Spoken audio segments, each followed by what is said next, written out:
సీత నాకు కొంచెం నీరసంగా ఉందే, ఈ పూటకి హనీ నువ్వే పడుకోబెట్టేవే. ఇదో పెద్ద పనేటి, చిటికలో పడుకోబెట్టేస్తాను చూడండి.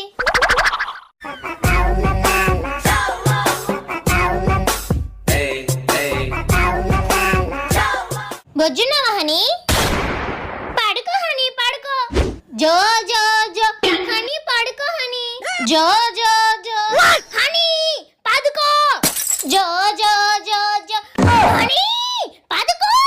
1 hour later.